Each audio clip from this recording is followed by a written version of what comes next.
Konoha में उचिहा clan एक ऐसा नाम जो शक्ति और प्रतिष्ठा के साथ गूंजता है। उनकी विरासत इस छिपे हुए पत्ते वाले गांव की नींव में गहराई से बुनी गई है। अपनी पावरफुल आंखों, शेरिंगन और जबरदस्त प्राइड के लिए वे जाने जाते थे। उनकी आंखें भावनाओं और शक्ति का दर्पण उन्हें दूसरों से अलग करती थीं। डर और इज्जत दोनों पाती थीं। उनकी उपस्थिति ने एक शक्तिशाली आभा फैलाई जिससे कुछ लोग डरते थे जबकि अन्य सम्मान के साथ झुकते थे। उनमें शिसुई उचिहा एक ऐसा नाम जो आने वाली पीढ़ियों के लिए गूंजेगा। बचपन से ही एक प्रोडिजी के तौर पर जाने जाते थे। उनकी प्रतिभा स्पष्ट थी, एक चमकता हुआ प्रकाश जो उन्हें अपने साथियों से अलग करता था। निंजा आर्ट्स और चक्र पर उनकी मास्टरी बेजोड़ थी। उनकी तकनीक सटीक और शक्तिशाली थी। हर चाल को वर्षों के समर्पण के साथ परिष्कृत किया गया था और गांव के लिए उनकी लॉयल्टी पक्की थी। कोनोहा के प्रति उनकी प्रतिबद्धता अटूट थी, एक ऐसा संकल्प जो उनके हर काम को परिभाषित करता था। नाइनटेल्स के हमले के बाद जब गांव खंडहर में था और डर हावी था, उचिहा और कोनोहा के बीच टेंशन्स बढ़ रही थी। संदेह और अविश्वास की लपटें भड़क रही थीं। शिसुई को विल अवे फायर पर पूरा भरोसा था, एक दर्शन जो कोनोहा के हर शिनोबी के दिल में गहराई से बसा हुआ था। गांव को सबसे ऊपर रखना, यह सिर्फ एक नारा नहीं था, यह एक जीवन शैली थी, एक ऐसा सिद्धांत जिसके द्वारा शिसुई रहता था और मर जाता था। अपने क्लैन के कई लोगों से अलग, जिन्होंने संदेह और आक्रोश को आश्रय दिया, वह खुद को पहले लीफ का शिनोबी मानते थे। कोनोहा के प्रति उनकी निष्ठा अटूट थी, एक ऐसा बंधन जो रक्त से भी गहरा था। शिसुई ने जल्दी ही अपना शेरिंगन जगा लिया था, उचिहा क्लैन की प्रतिष्ठित डोजुत्सु, और इसे सिर्फ लड़ाई के लिए नहीं बल्कि एक बेहतर दुनिया बनाने के लिए इस्तेमाल करने की कसम खाई। बल्कि उन लोगों को बचाने के लिए इस्तेमाल करते थे जिन्हें इसकी सबसे ज्यादा जरूरत थी, चाहे कीमत कुछ भी हो। उन्होंने लगातार ट्रेनिंग की, अपनी क्षमताओं को निखारा और अपनी सीमाओं को आगे बढ़ाया, और जल्दी ही उम्मीद की किरण बन गए, कोनोहा के अंधेरे समय में एक चमकता हुआ प्रकाश। कागामी उचिहा के सीधे वंशज होने के नाते एक सम्मानित शिनोबी जिसने अपने समय में गांव की सेवा की, शिसुई को लॉयल्टी और शांति की विरासत मिली थी। ये मूल्य उनके खून में गहराई से समाये हुए थे जो उनके हर काम को निर्देशित करते थे। उनका लक्ष्य एक ऐसा लक्ष्य जो उनके दिल के करीब था, बढ़ती दरार को भरना था, उचिहा और कोनोहा के बीच विश्वास और समझ को बहाल करना था। उनकी स्किल्स और आदर्शों ने, उनकी असाधारण प्रतिभा और अटूट प्रतिबद्धता ने उन्हें उचिहा का प्रतीक बना दिया। एक ऐसा व्यक्ति जो अपने क्लैन की सबसे अच्छी विशेषताओं का प्रतिनिधित्व करता था, पावरफुल, प्राउड और शांति के लिए समर्पित। वह शक्ति, गौरव और शांति का प्रतीक था। एक ऐसा व्यक्ति जो अपने क्लैन की क्षमता का प्रतीक था। इलाइट्स के बीच भी, कोनोहा के सबसे कुशल शिनोबी के बीच भी उनका नाम इज्जत से लिया जाता था। शिसुई उचिहा, एक ऐसा नाम जो सम्मान और प्रशंसा के साथ गूंजता था। शिसुई का सफर अभी शुरू ही हुआ था, लेकिन उन्होंने पहले ही अपने क्लैन और गांव पर एक अमिट छाप छोड़ दी थी। लेकिन उनकी किस्मत पहले से ही साफ थी, एक ऐसा रास्ता जो उन्हें महानता और अंततः त्रासदी की ओर ले जाएगा। उन्होंने अपने पूर्वज की विरासत का भार, उचिहा क्लैन की उम्मीदों और सपनों का भार गर्व से उठाया, ये जानते हुए कि भविष्य की नियति उनके कंधों पर टिकी हुई है। गांव ने उनमें सुलह की उम्मीद देखी, उचिहा और कोनोहा के बीच शांतिपूर्ण सह अस्तित्व का वादा देखा। शिसुई की कहानी एक किंवदंती बनने वाली थी, किस्मत बदलने वाली थी, न केवल उनके लिए बल्कि पूरी दुनिया के लिए।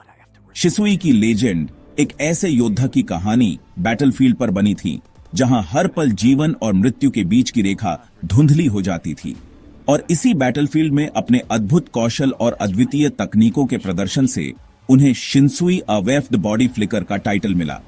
यह नाम सिर्फ एक उपाधि नहीं थी बल्कि उनकी असाधारण क्षमताओं का प्रमाण था। बॉडी फ्लिकर टेक्निक में उनकी मास्टरी से उन्होंने अपनी गति और चपलता को एक नई ऊंचाई पर पहुंचाया। वह इतनी तेजी से चलते थे कि वह टेलीपोर्ट करते हुए दिखते थे, मानो वह पलक झपकते ही एक स्थान से दूसरे स्थान पर पहुंच जाते हों। उनकी अविश्वसनीय गति के कारण उनके आफ्टर इमेजेस बनती थीं, जो उनकी गति का भ्रम पैदा करती थीं, और ये आफ्टर इमेजेस दुश्मनों को कंफ्यूज कर देती थीं, जिससे उन्हें शिसुई की असली स्थिति का पता लगाना मुश्किल हो जाता था। शिसुई की स्पीड बेजोड़ थी, उनकी गति इतनी तीव्र थी कि उसे देखना भी मुश्किल था। वह ओपोनेंट्स के कुछ करने से पहले ही हमला कर सकते थे, जिससे उनके विरोधियों को प्रतिक्रिया करने का कोई मौका नहीं मिलता था। उन्होंने इस एबिलिटी का इस्तेमाल स्टेल्थ इन्फिल्ट्रेशन के लिए किया, दुश्मनों के इलाके में चुपचाप घुसपैठ करने और महत्वपूर्ण जानकारी हासिल करने के लिए, और तेजी से खत्म करने के लिए, दुश्मनों को बिना किसी चेतावनी के खत्म करने के लिए, जिससे वह दुश्मन देशों के लिए एक नाइटमेयर बन गए, एक ऐसा खतरा जिससे हर कोई डरता था। उनकी फाइटिंग स्टाइल ब्रूट फोर्स पर नहीं, केवल शारीरिक शक्ति पर निर्भर नहीं थी, बल्कि टैक्टिक्स और वेलोसिटी पर निर्भर करती थी। वह अपनी बुद्धि और गति का उपयोग करके अपने विरोधियों को मात देते थे। उन्होंने बैटल्स को प्रिसिजन से कंट्रोल किया, हर चाल को ध्यान से सोचकर और योजना बनाकर चलते थे। हमेशा एक कदम आगे रहते थे, अपने विरोधियों की योजनाओं को भांप लेते थे और उन्हें विफल कर देते थे। शिसुई का सामना करना एक फैंटम का सामना करना था, एक अदृश्य शक्ति का सामना करना था, अछूत और अनप्रेडिक्टेबल। उनकी अगली चाल का अनुमान लगाना असंभव था। उनकी रेपुटेशन कोनोहा से बहुत दूर तक फैल गई। उनकी वीरता और कौशल की कहानियां दूर दूर तक सुनाई देने लगी, जिससे डर और ओ पैदा हुआ। लोग उनकी शक्ति से भयभीत थे, लेकिन साथ ही उनका सम्मान भी करते थे। एलाइज के लिए वह उम्मीद का प्रतीक थे, एक प्रेरणादायक नेता जो हमेशा अपने सहयोगियों की रक्षा के लिए तत्पर रहते थे। दुश्मनों के लिए हार का हार्बिंजर, एक अपरिहार्य विनाश का संकेत। बॉडी फ्लिकर के शिसुई की लेजेंड, एक ऐसा नाम जो हमेशा याद रखा जाएगा। निंजा दुनिया भर में फुसफुसाहट बन गई, एक किंवदंती जो पीढ़ी दर पीढ़ी सुनाई जाती रहेगी। स्पीड के अलावा शिसुई की सच्ची जीनियस जेंजुत्सु में थी, इल्यूजनरी टेक्निक्स जो एलीट शिनोबी को भी फंसा सकती थीं। उनके शारिंगन ने उन्हें एक नेचुरल एज दिया, लेकिन शिसुई ने जेंजुत्सु को एक आर्ट फॉर्म तक पहुंचाया। एक नजर से वह सेंसेस, थॉट्स को मैनिपुलेट कर सकते थे और यहां तक कि एक इंसान की विल को भी मैनिपुलेट कर सकते थे। वह बिना खून खराबे के कॉन्फ्लिक्ट्स को सुलझाना पसंद करते थे, फोर्स को इनकैपेसिटेट करते थे या इल्यूजन से सीक्रेट्स निकालते थे। उचिहा के बीच वह एक प्रोडिजी थे, जेंजुत्सु को आसानी से तोड़ने और कास्ट करने में सक्षम। दिमाग की उनकी समझ ने उनके इल्यूजन्स को लगभग इम्पॉसिबल बना दिया। इस मास्टरी ने उनके मैंगेकियो शरिंगन के लिए रास्ता बनाया और उसकी दुनिया बदलने वाली पावर के लिए। शिसुई का नाम इल्यूजन का पर्याय बन गया, परसेप्शन के एक मास्टर पपेटियर। अपनी पावर की ऊंचाई पर शिसुई ने कोटोमात्सुकामी को जगाया, उनके मैंगेकियो शरिंगन का अल्टीमेट जेंजुत्सु। यह टेक्निक उन्हें एक इंसान के थॉट्स और मेमोरीज को धीरे से बदलने देती थी, जिससे वे अपनी मर्जी से काम करते थे। यह परफेक्ट माइंड कंट्रोल था, अनडिटेक्टेबल और एब्सोल्यूट। कोनोहा के लीडर्स ने कोटोमात्सुकामी को शांति के लिए एक टूल के रूप में देखा, लेकिन इसका इस्तेमाल लिमिटेड था, हर दशक में एक बार। शिसुई ऐसी पावर के खतरे को समझते थे और उन्होंने इसे केवल गांव की भलाई के लिए इस्तेमाल करने की कसम खाई थी।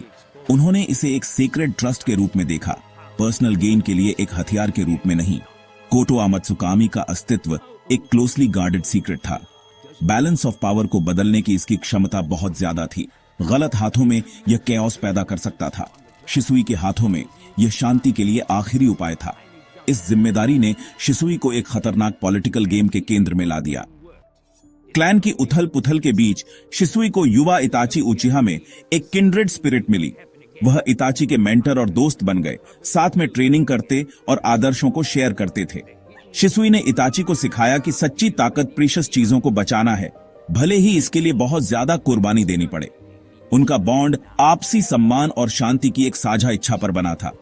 मिशन पर शिसुई ने इताची को लीड करने दिया, उनके जजमेंट और लीडरशिप को पोषित किया।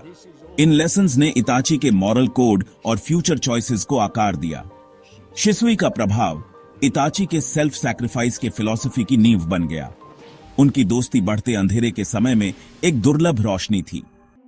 जैसे ही उचिहा ने एक कूप की साजिश रची, शिसुई ने फुगाकू क्लैन लीडर पर कोटोमात्सुकामी का इस्तेमाल करके डिजास्टर को रोकने की कोशिश की। थर्ड होकागे ने मंजूरी दे दी, लेकिन डैंजो शिमुरा, रूट के लीडर, ने शिसुई की पावर को अपने लिए चाहा। डैंजो ने शिसुई पर हमला किया, एक क्रूर विश्वासघात में उनका दाहिना मैंगेकियो शरिंगन चुरा लिया।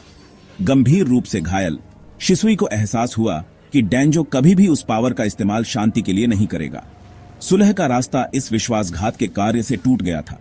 शिसुई की उम्मीद उनकी आंख के साथ चोरी हो गई थी। वह बेताब रह गए, गांव की किस्मत दांव पर थी। असली खतरा अब कोनोहा के भीतर से ही आ रहा था। हंटेड और घायल शिसुई जानते थे कि उन्हें अपनी बची हुई आंख को डैंजो से बचाना था। वह नक्का नदी के पास इताची से आखिरी विदाई के लिए मिले। शिसुई ने डेंजो के विश्वासघात का खुलासा किया और अपना बायां मैंगेक्यो शरिंगन इताची को सौंप दिया। उन्होंने इताची से गांव और उचिहा को बचाने के लिए कहा, चाहे कुछ भी हो जाए। एक आखिरी मुस्कान के साथ शिसुई नदी में गिर गए, अपनी मौत को आत्महत्या के रूप में दिखाकर इताची के मैंगेक्यो शरिंगन को जगाने के लिए। उनकी कुर्बानी भरोसे और उम्मीद का एक आखिरी कार्य था। शिसुई की मौत एक टर्निंग पॉइंट बन गई, जिसने इताची को कुर्बानी के रास्ते पर धकेल दिया। उन्होंने अपने दोस्त को एम्पावर्ड करने और गांव को बचाने के लिए सब कुछ दे दिया। शिसुई की विरासत उनके आखिरी निस्वार्थ कार्य में सील हो गई थी। मौत के बाद भी शिसुई उचिहा की कहानी खत्म नहीं हुई। उनकी विरासत, उनके आदर्श और उनकी शक्तियों का प्रभाव निंजा दुनिया पर हमेशा के लिए बना रहा। शिसुई के प्रभाव ने निंजा दुनिया को आकार दिया। उनके कार्यों ने घटनाओं की एक श्रृंखला शुरू की, जिसके परिणाम दूरगामी थे और जिसने अनगिनत लोगों के जीवन को प्रभावित किया। इताची ने शिसुई की आंख को एक कौवे में संरक्षित किया, एक ऐसा कार्य जो न केवल अपने दोस्त के लिए सम्मान का प्रतीक था, बल्कि कोनोहा के भविष्य को सुरक्षित रखने की एक महत्वपूर्ण रणनीति भी थी। उसे कोनोहा की रक्षा के लिए प्रोग्राम किया। यह एक अंतिम उपाय था, एक गुप्त हथियार जो जरूरत पड़ने पर ही इस्तेमाल किया जाना था, जो शिसुई की दूरदर्शिता और इताची के समर्पण का प्रमाण था। चौथे ग्रेट निंजा वॉर के दौरान, जब दुनिया विनाश के कगार पर थी, कौवे के कोटोआ मत्सुकामी ने इताची को कंट्रोल से आजाद कर दिया। एक अप्रत्याशित मोड़ जिसने युद्ध के ज्वार को बदल दिया, जिससे वह अलाइड शिनोबी फोर्सेस के लिए लड़ सके। शिसुई की आंख का यह अंतिम कार्य उसकी इच्छा शक्ति और निंजा दुनिया के लिए उसके प्यार का प्रमाण था। शिसुई का उपहार उस दिन को बचाने में कामयाब रहा, एक ऐसा उपहार जो दोस्ती, बलिदान और आशा का प्रतीक था, जिस तरह से न तो वह और न ही इताची ने अनुमान लगाया होगा। उनकी योजनाएं जटिल थीं, लेकिन भाग्य ने एक अप्रत्याशित भूमिका निभाई, जिससे उनके बलिदान का फल मिला। इस बीच डेंजो ने अपनी महत्वाकांक्षाओं के लिए शिसुई की शक्ति का उपयोग करने की कोशिश की। शिसुई की चोरी की गई आंख का दुरुपयोग किया, उसे अपने स्वार्थी उद्देश्यों के लिए इस्तेमाल करने की कोशिश की, लेकिन अंततः यह उसके पतन का कारण बना। शिसुई की शक्ति को भ्रष्ट करने की कोशिश करने के परिणाम विनाशकारी थे।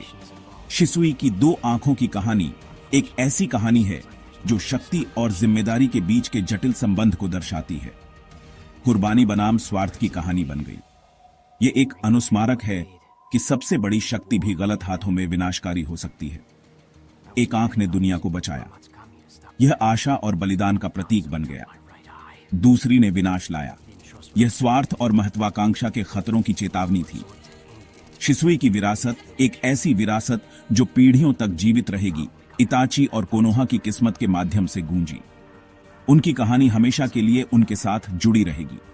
वह नैरेटिव में एक भूत थे, एक अदृश्य शक्ति जो हमेशा मौजूद थी। उनकी उपस्थिति उनके जाने के बाद भी महसूस की जाती थी। उनकी यादें और आदर्श जीवित रहे। उनकी पसंद और कुर्बानी ने निंजा दुनिया के भविष्य को बुना। शिसुई उचिहा की कहानी हमेशा याद रखी जाएगी। शिसुई उचिहा का छोटा जीवन लॉयल्टी, जिम्मेदारी और कुर्बानी के बारे में गहरे सबक देता है। उन्होंने पावर पर शांति को चुना, पहचान पर निस्वार्थता को। उनकी सच्ची ताकत युद्ध को रोकने में थी, न कि लड़ाई जीतने में। शिसुई वॉरिंग फैक्शंस के बीच एक पुल थे, सुलह की उम्मीद को मूर्त रूप देते हुए। उनकी शिक्षाओं ने इताची को आकार दिया, उन्हें अपनी दुखद यात्रा के माध्यम से मार्गदर्शन किया।